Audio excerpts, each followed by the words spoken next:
34, verse 1.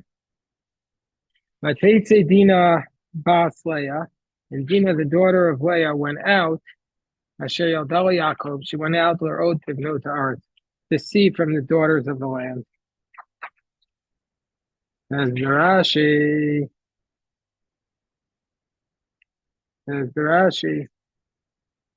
the daughter of Leah. Why is she called the daughter of Leah, not the daughter of Yaakov? Oh, this is going to be controversial, just so you know. Not everybody loves this statement. Hold on, I just want to pull up here. So it's a controversial statement here. Hold on. I just want to pull this up. So why is she called the daughter of Yaakov and not the daughter of Leah? Says Rashi, Ella al Shem Yitziata. Because of her going out, that's why she's called by that name. Meaning to say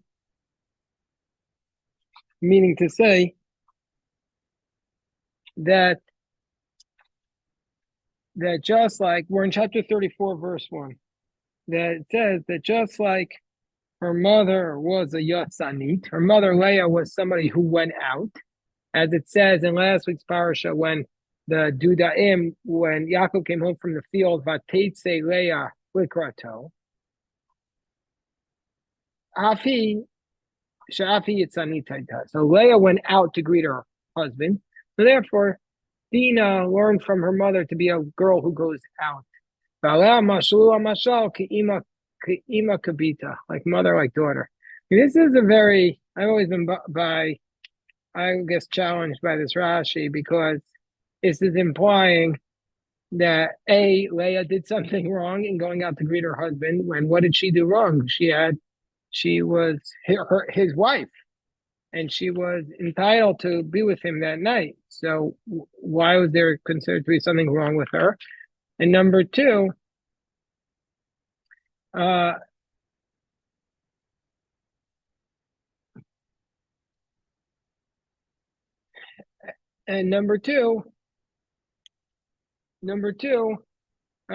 is implying that Dina did something wrong here, even though the text seems to be much more ambiguous about whether Dina actually did something wrong.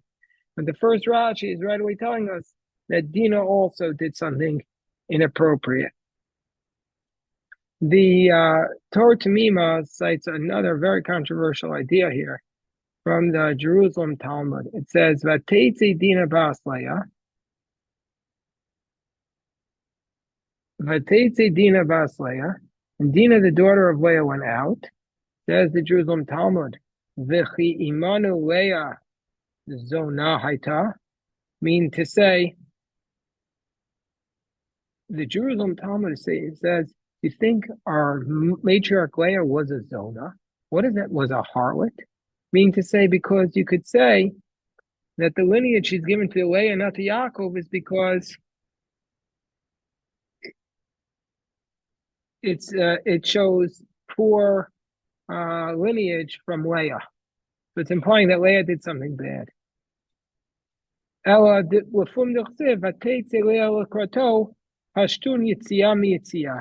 It's telling us that just like Leah went out, so too Dina went out. So that's that's what the Torah Tamima brings down. But then the Torah Tamima cites similar things on this Rashi. He says there are agadot that Shechem, who was the one who did this encounter with Dina, he was ma'asef minagnim b'chutz. He was gathering up musicians outside, so in order to entice Dina to go out. Like it says about Miriam, and Miriam took the toph in her hand, Vateitzena kohanashim, and all the women went out. So he played music so the women would go out. And in Mesechet Zofrim, it states, how old was Dina? She was 6 years old at this time.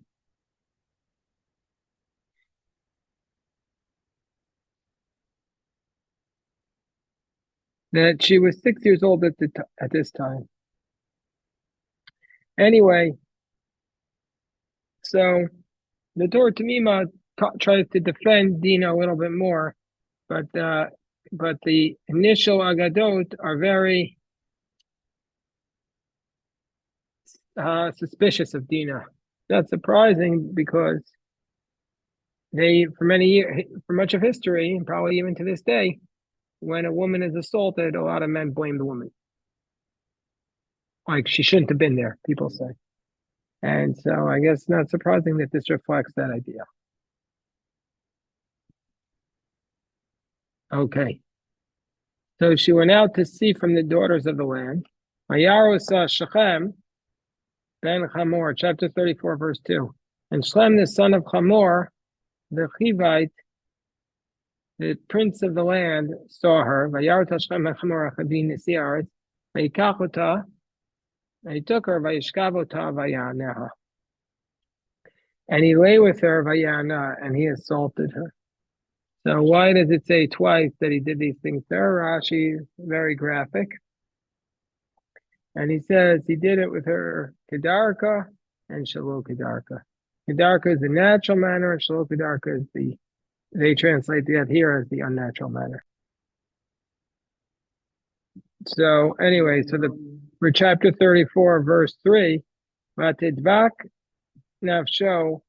Anyway, it's not clear, according to Rashi, the reason why this is significant, Rashi never says that this was what, like sexual assault. He just says that he had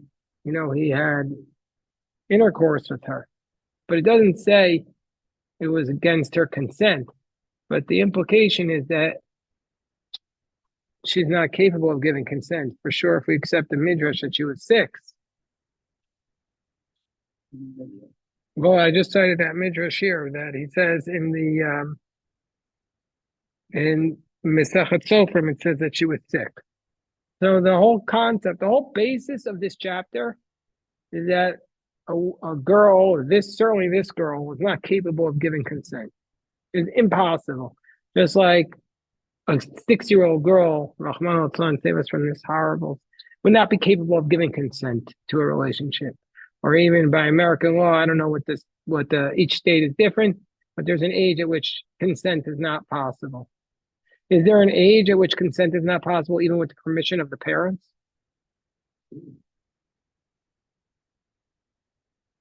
Like parents can allow the child to get married as a minor, right? Not below certain ages, like 16 and 13, I think you know in the U.S. Not below what? 13, I mean, I'm not sure what. There's a big difference in 16 and 13. Think of it.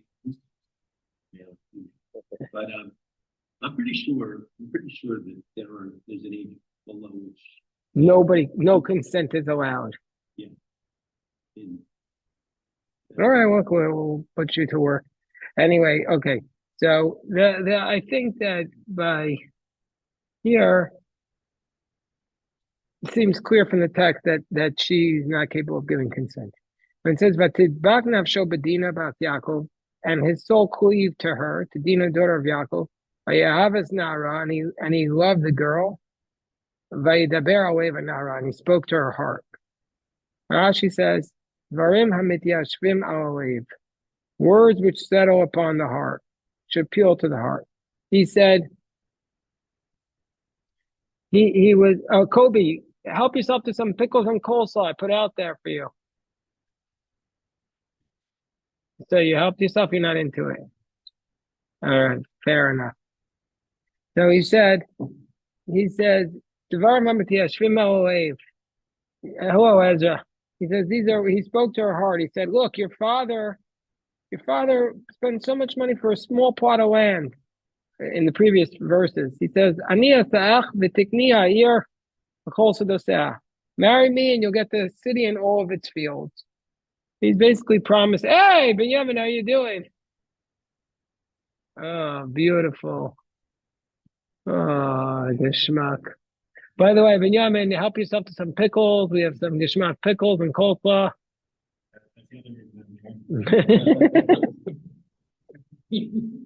Okay. All right, so we're in chapter 34, verse 4. So he says, look, I'll buy you all this stuff. V'Yaakov Shema, and so Shechem said to Hamor's father, saying, take from me this girl to be my wife. Noam, we're in chapter 34, verse 5. This is one of the stories I didn't do You know what? That'll be a shame because it's one of the most challenging stories to understand. The text is so filled with ambiguity. We don't even know how the story ends. We don't know if the text is favoring the actions of the sin of the children of Jacob or is being highly critical of them. We don't know if the text is praising Jacob or critical of him. So it's a very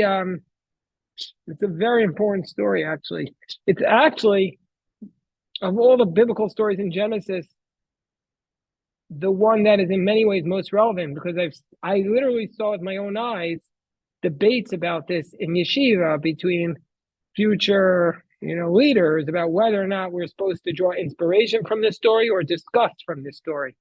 And so that's it's a relevant question.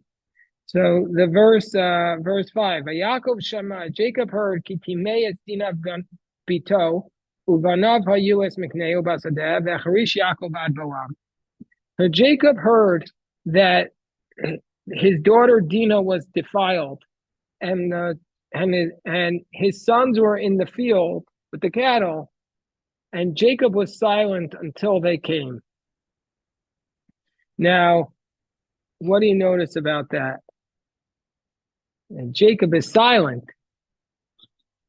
Well, Rashi is silent. Rashi doesn't need to say anything, but Jacob is silent. And the brothers, and two psukim later, when they hear, they rushed home. Jacob says nothing. Jacob says nothing until the end of the verse, until the end of the chapter. But at this point, Jacob had said nothing. Yes, Noam. What? Yeah, Revach. Yeah, fine. And there's a number of different silence. They happen to choose the same way. In the book of Esther. So you're saying it's a criticism of Jacob, basically. If you read it that way, that he's saying like you're acting like, God forbid, Rahman al-Islam, his daughter is assaulted. He says nothing. He doesn't cry out. He doesn't express outrage. He just sits there like a defeated man watching the horrors go on. Doesn't say anything. His actions are neutered. What?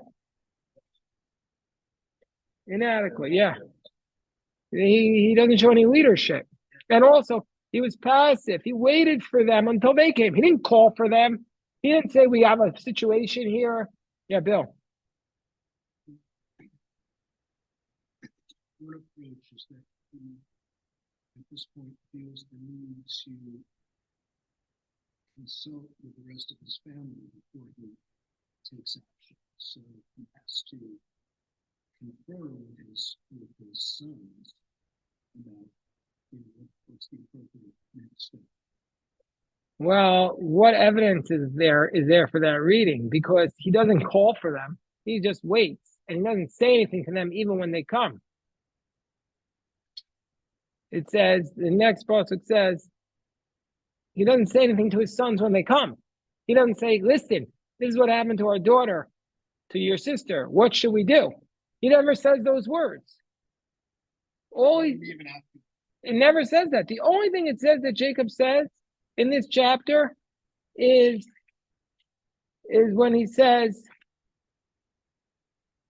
what will the nations say about me? You've embarrassed me amongst the people who live in the land. That's the only thing he says at the chapter. He doesn't say, what should we do? So, the idea of consulting, he definitely sees authority because he doesn't say anything. But he doesn't, I don't know if he's consulting. He's just like a shadow of who he used to be. Well, I think there's also tradition when the children grow up. You can't order them around in the same way. You can't say, listen, son, you're going to saddle up now. And get your spears and saddle up, and this is what we're going to do. It's got to.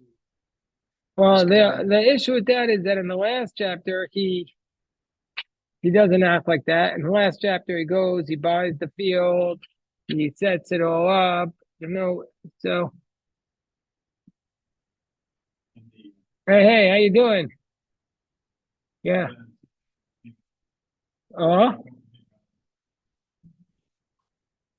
He was, wow, that Midrash says he was selling for 18 months?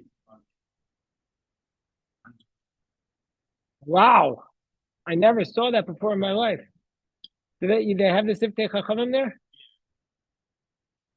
That's amazing. I never heard of that. That kind of like makes it even starker. 18 months. Wow. I mean, it's like, even if everything you're saying is true, why wouldn't he talk about them? Just like say, I'm doing nothing. Well, anyway, let's see what goes on. So, and also even furthermore, in verse 6, the father of Shechem is being proactive.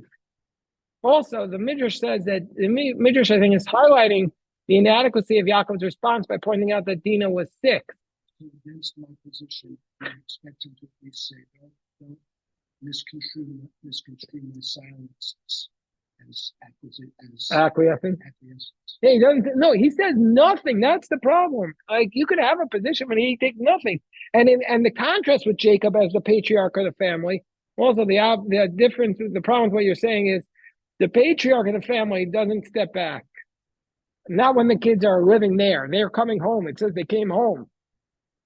But the contrast is Shechem's father, Hamor. He's active. He's going to negotiate. The Hamor, the father of Shechem, goes to Jacob to speak to him. Ubnei Yaakov ba'u min hasadeh, and the sons of Jacob came home from the field, kishamam, when they heard this. Vayitatzu an Hashem. They are very upset. Vayichar lahem ma'od. They are very angry. So that's also highlighting they're upset. They're angry. Who's not upset? Who's not angry? Yaakov. Well, I mean, it's just pointing out, it doesn't say that about Yaakov. Ki nivala asa b'Yisrael. An outrage was done. That's what, let's just be clear about what this is. There is no universe in which this girl can give consent to going with another man. That's not acceptable in the practices of those times. It's not like, oh yeah, my girl went out on a date and she decided she likes this guy and the father is not happy with the match. No, it's just an impossibility that a person would take a girl and have intercourse with her while she was still living in her father's home. It's just not in the realm of the without the consent of the family. Can you imagine, like in the Taliban today, if that happened, we don't have to imagine. They're like, it's a biblical society. This was not done. And it's called an outrage, a nivala. V'shkavet beit Yaakov. V'chein lo yaseh. And the text actually says that. It says it's an outrage and such a thing cannot be done. Now the text here also highlights, hello Eliezer. The text here highlights, what's her name? Her name is Bat Yaakov. It's highlighting the absence of Jacob here. She's called the daughter of Jacob. She's highlighted. Earlier, she's called the daughter of Leah. Why do they have to tell us she's the daughter of Jacob? Because they're saying, like, why are you silent? Why aren't you speaking up now? You're the daughter of Jacob.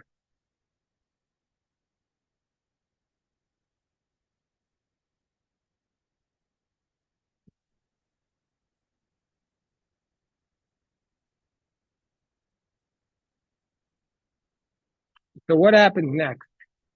So now is where we get to be very more.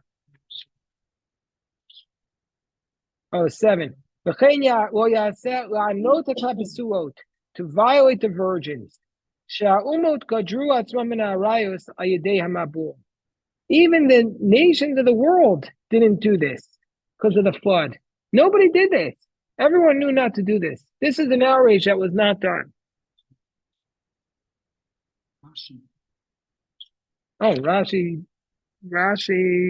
got his own approach. He doesn't have to pick up on my questions. No, Rashi's just trying to cite different midrashim, and you can't ask, well, why doesn't Rashi ask that? I mean, I don't think that, and there's an infinite number of things he could be writing about. He never would end. Ah, here's a beautiful midrash. Some say, who did Dina end up marrying? Anybody know who Dina ended up marrying? Which biblical character? You'll like this one, Noam, if you haven't heard it. Job. She ended up marrying Job. And that's what Baba Basra 15b states. It says, some say Eov was in the time of Jacob, and he married Dina, as it states in Eov, Kedvara achas hanevarot tidabri.